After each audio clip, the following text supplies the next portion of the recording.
Cambridge IELTS 7 by University of Cambridge ESOL Examinations, published by Cambridge University Press.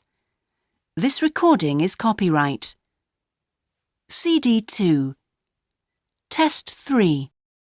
You will hear a number of different recordings and you will have to answer questions on what you hear. There will be time for you to read the instructions and questions, and you will have a chance to check your work. All the recordings will be played once only. The test is in 4 sections. At the end of the test, you will be given 10 minutes to transfer your answers to an answer sheet. Now turn to Section 1.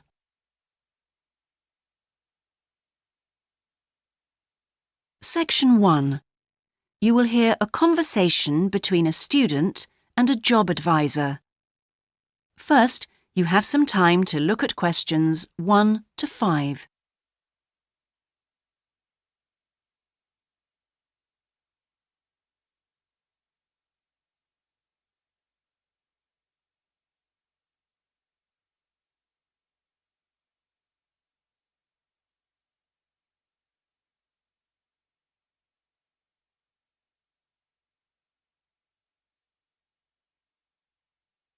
You will see that there is an example that has been done for you. On this occasion only, the conversation relating to this will be played first. Good morning. Oh, good morning. Is this, room number 26? Yes, that's right. So, is this the Student Job Centre? It certainly is. How can I help you? Well, actually, I'm looking for a job, a part-time job. Do you have anything available at the moment? The student is looking for a part-time job, so part-time has been written in the space. Now we shall begin. You should answer the questions as you listen, because you will not hear the recording a second time. Listen carefully and answer questions 1 to 5. Good morning. Oh, good morning. Is this, room number 26? Yes, that's right. So, is this the Student Job Centre? It certainly is. How can I help you? Well, actually, I'm looking for a job, a part-time job. Do you have anything available at the moment? Yes. Are you a registered student? I'm afraid this service is only available to full-time students. Yes, I am. I'm doing a degree in business studies. Here's my student card. Which year are you in? Well, I've been at uni for 4 years, but I'm in the 3rd year because I took last year off. Right. Well, let's just have a look at what positions are available at the moment. There's a job working at the reception desk at the sports centre for 3 evenings a week. That's Wednesdays, Thursdays and Fridays. Oh, that sounds like fun, but unfortunately I have evening lectures, so that's not possible, I'm afraid. Is there anything during the day? OK, that's no good then. What about cleaning? There's a position for a cleaner at the childcare centre. Right. But you'd need to be there at 6 a.m. Does that appeal? 6 o'clock in the morning? Ooh, that's far too early for me, I'm afraid. I'd never make it that early in the morning. Well, there was a position going in the computer lab for 3 days a week that might be OK. Here it is. No, it's in the library, not the lab. Clerical assistant required. I think it mostly involves putting the books back on the shelves. Oh, no, hang on. It's for Wednesday and Friday evenings again. No, I can't manage that because of the lectures. OK, I'm getting the idea. Look, I'll just get a few details from you anyway, and then we can check through the list and see what comes up. Before you hear the rest of the conversation, you have some time to look at questions 6 to 10.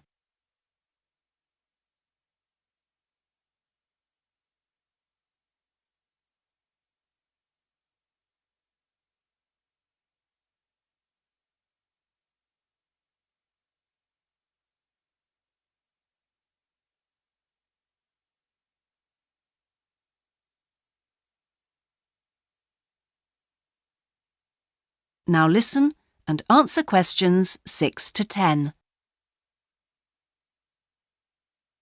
We'll fill in the personal details on this application form first, if that's okay. Yeah, that's fine. Now, what's your name again? Anita Newman. That's Newman. And your address, Anita? I'm in one of the halls of residence for postgraduate students.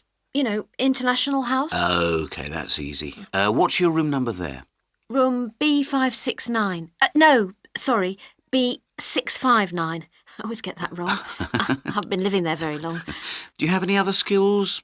Typing, languages, that sort of thing? Well, I speak some Japanese. Right, I'll make a note of that. Now, let's see what else is available. What do you think of administrative work? There's a position for an office assistant at the English Language Centre. That sounds interesting. It's for 3 days a week, Monday, Friday and Saturday mornings. Interested? I was hoping to have Saturdays free, but I need the work, so... Can you tell me what the job involves? Yep, sure. It says here that you'll be required to deal with student inquiries and answer the phone. I'm sure I can handle all that without a problem. Great. Well, would you like me to arrange an interview for you? Say Friday morning around 10? Could we make it a bit later? Unfortunately, I've got something to do at 10. Would that be okay? Not a problem. How about 11:30? Hope it works out for you, Anita. Me too. And thanks for all your help. That is the end of section 1. You now have half a minute to check your answers.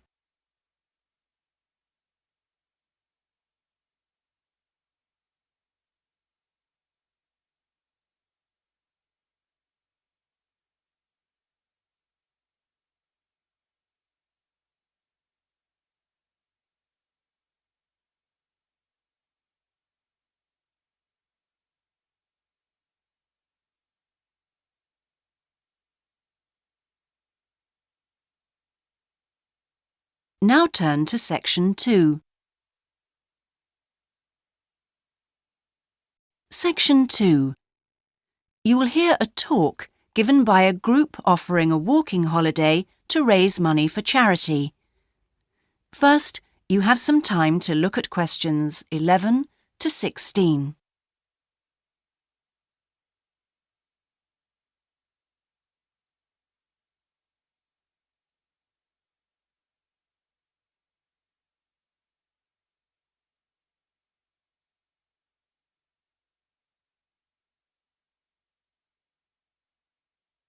Now listen carefully and answer questions 11 to 16.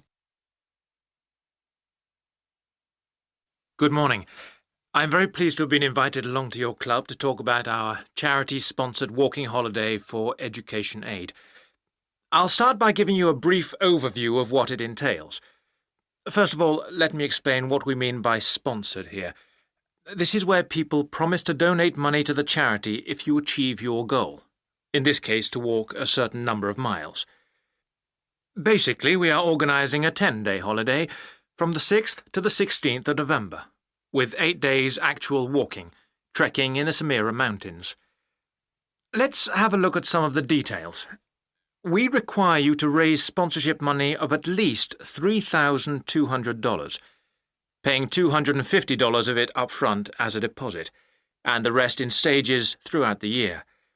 Out of this, about 35% will go on your expenses, and that leaves 65% guaranteed to go to the charity. Which brings me to the most important part. This trek is being specifically organised to help education in the Samira region. Last year, we helped train teachers for the disabled, and this year we're focusing on the pupils. Each of the walkers' sponsorship money will go to help an individual special needs pupil in one of the mountain schools. In the second part of the talk, I'll be giving you a lot more details. But back to the basic information. Age limits. This is the second time we've run this kind of holiday, and on the first we even had an 80-year-old. But we found it was wise to establish limits this time. You have to be at least 18, and the top limit is now 70. though you need to obtain a health certificate from your doctor if you are over 60 years old. Now, the Samira Mountains are among the highest in the world, but you mustn't be too daunted. We will mainly be trekking in the foothills only, although there will be spectacular views even in the foothills. However, you will need to be extremely fit if you aren't now and you're interested in coming with us. You have plenty of time to get into shape. You'll be sleeping in tents, so you must have quite a bit of equipment with you, but you will be helped by local assistants. Your bedding and so forth will be carried by them. We ask that you only walk with a small rucksack with needs for the day. I don't think I've really said enough about the marvellous area you'll be walking in. Let's have a look at some of the sights you'll be seeing. Apart from these spectacular snow-covered peaks and valleys, there are marvellous historic villages. The area's been famous for centuries for making beautiful carpets, although recently there has been a trend to move into weaving blankets and wood carving. The people are extremely friendly and welcoming. We deliberately keep the party small in size to minimise disruption to people and landscape. Before you hear the rest of the talk, you have some time to look at questions 17 to 20.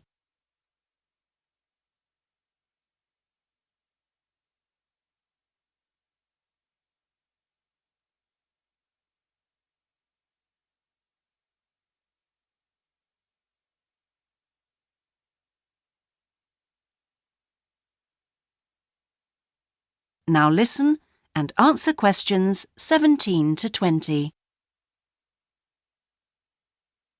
I hope that there are still some people interested. I will be distributing leaflets at the end where you can find out more information. But just for the moment, I'll outline the itinerary, the main high points of the holiday. Obviously, you'll start by flying out to Kishbar, the capital city, on day 1. After a couple of days to acclimatise yourself, you'll start the trek on day 3, walking through the enormous Katiba forest, which will take the whole of the day. Day 4 takes us higher up, going through the foothills, past a number of villages, and visiting a school for the disabled in Sohan. Then you have a rest day, that's day 5, before going to the spectacular Kumi Temple, with 12th century carvings, set in a small forest by a lake, and that's day 6, the highlight for many. We stay near there for day 7, because then comes the hardest day, walking through very mountainous country, but culminating in a swim in the Pate Falls. This is the highest waterfall in the region. Day 9 is much easier, with part of the day spent in a village where they make some of the gorgeous red blankets. Then back down to Kishbar and the journey home. So, you can see it's a pretty packed timetable. That is the end of section 2. You now have half a minute to check your answers.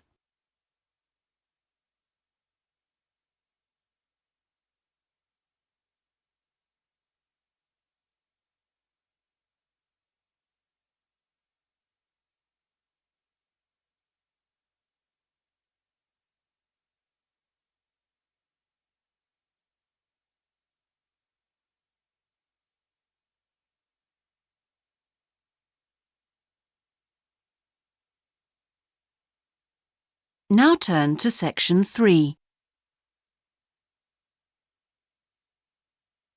Section 3. You will hear part of a seminar on ocean research given by a climate scientist.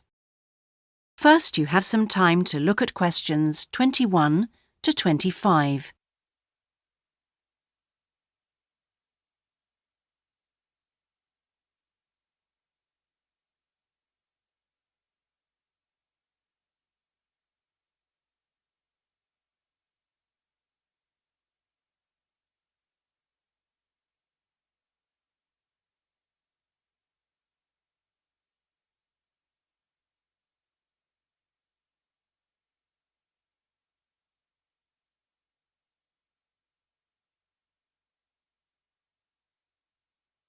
Now listen carefully and answer questions 21 to 25.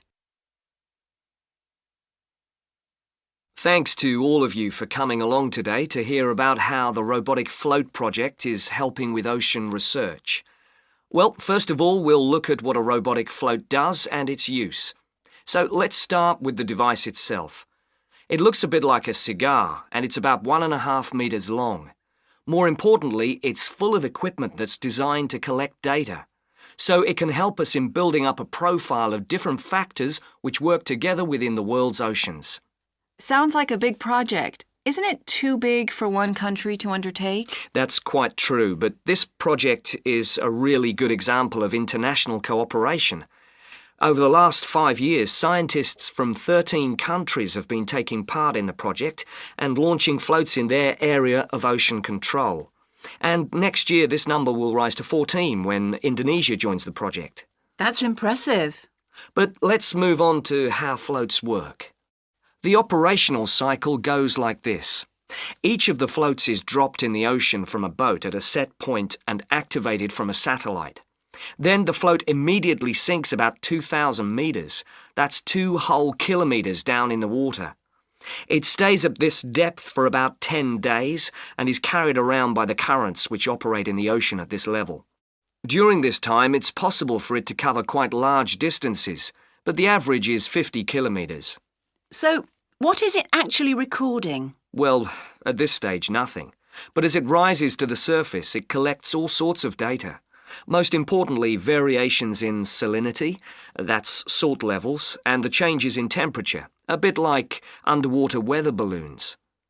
Then, when it gets back to the surface, all the data it's collected is beamed up to the satellite. After about 5 hours on the surface, the float automatically sinks, beginning the whole process again. What happens to the data?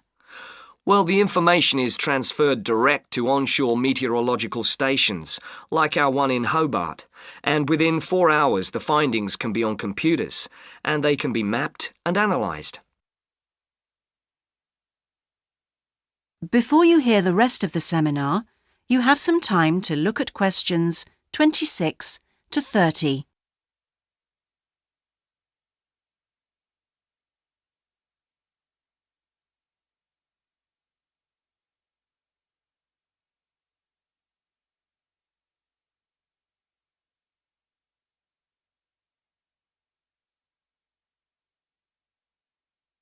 Now listen and answer questions 26 to 30.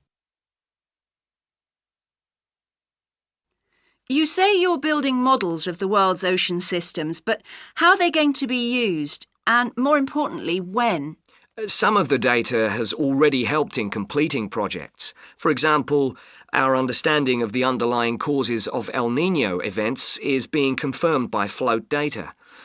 Another way we're using float data is to help us to understand the mechanics of climate change, like global warming and ozone depletion. That's part of an ongoing variability study, but the results are still a long way off. However, this is not the case with our ocean weather forecasting. Because we know from the floats what the prevailing weather conditions will be in certain parts of the ocean, we can advise the Navy on search and rescue missions. That's happening right now, and many yachtsmen owe their lives to the success of this project. In addition, the float data can help us to look at the biological implications of ocean processes. Would that help with preserving fish stocks? Yes, and advising governments on fisheries legislation. We're well on the way to completing a project on this. We hope it will help to bring about more sustainable fishing practices.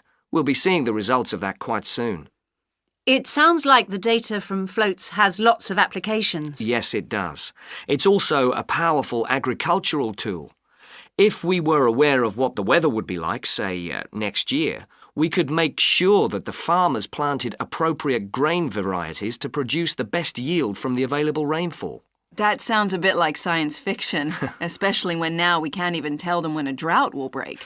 I agree that this concept is still a long way in the future, but it will come eventually, and the float data will have made a contribution. That is the end of section 3. You now have half a minute to check your answers.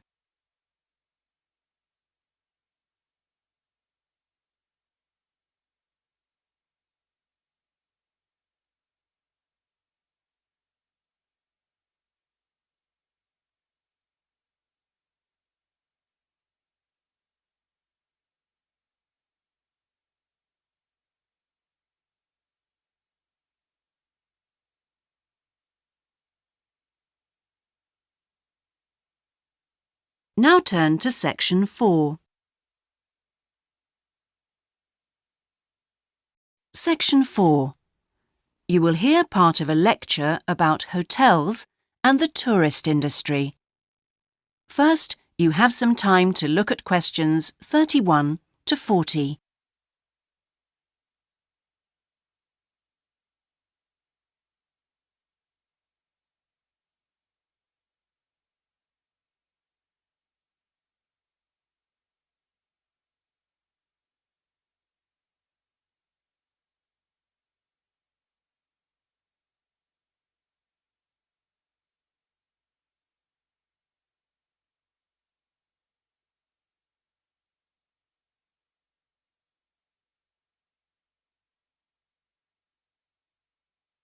Now listen carefully and answer questions 31 to 40. Good morning, everyone. Today's lecture forms part of the Hospitality and Tourism module. Last week, I looked at the economy end of the hotel business. This week, I'm going to discuss the luxury end of the market. Let's consider the following scenario. You wake up in the middle of the night in a strange hotel miles away from home, disoriented most probably from jet lag, when even the most expensive surroundings can seem empty and dispiriting. You have paid a great deal of money to stay in this first-class hotel with its contemporary technology, but according to recent research carried out by an international travel and public relations company, all is not well. The research suggests that even the most opulent, luxurious hotels seem to have underestimated the most basic needs of their customers, be they traveling for work or pleasure. The need to feel at home in surroundings which are both familiar and inviting. Do these findings, however, apply only to hotels situated in particular areas? Is it possible that the external environment can affect a guest's well-being? The company's research covered a whole range of different hotel types, both independent hotels and those which are part of large chains. They investigated chic so-called boutique hotels in the heart of downtown business districts, stately mansions located in the depths of beautiful countryside, and plush hotels built at the edge of tropical beaches, surrounded by palm trees and idyllic blue ocean. And the research concluded that what was outside the hotel building simply didn't matter. This is a fascinating revelation, and those of you hoping to move into careers in the travel and leisure industry would be well advised to look at the findings in more detail. But back to the main point of this lecture, the need to feel at home. What can the hotel industry do about it? And is the very idea so subjective that it's impossible to do anything about it on a global basis?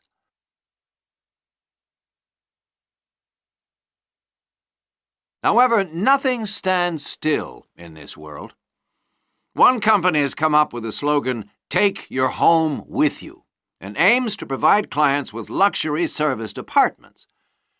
Those in the business travel industry maintain that these serviced apartments dispense with all the unwanted and expensive hotel services that business travelers don't want, while maximizing the facilities they do want. For example, not only sleeping and living accommodation, but also a sleek modern kitchen that allows guests to cook and entertain, if they wish, at no additional cost. The attractions of such facilities are obvious, and it'll be interesting to see whether the company manages to establish a trend all over the world and make a lasting impact on the luxury accommodation market. Now, finally, I want to consider the psychology underpinning the traditional holiday hotel industry. As a hotelier, how do you go about attracting people to give up the security of their own home and entrust themselves to staying in a completely strange place and sleeping in an unfamiliar bed? Firstly, hotels exploit people's need to escape the predictability of their everyday lives. For a few days, people can pretend they are free of responsibilities and can indulge themselves. Secondly, there is something very powerful in our need to be pampered and looked after. It's almost as if we returned to being a baby when everything was done for us and we felt safe and secure. And not far removed from this is the pleasure in being spoilt and given little treats, like the minuscule bottles of shampoo and tiny bars of soap, the chocolate on your pillow at night. And we actually forget that we are paying for it all. Next week, I'm going to look at eco-hotels, a fairly new phenomenon, but increasingly popular, particularly... That is the end of section 4. You now have half a minute to check your answers.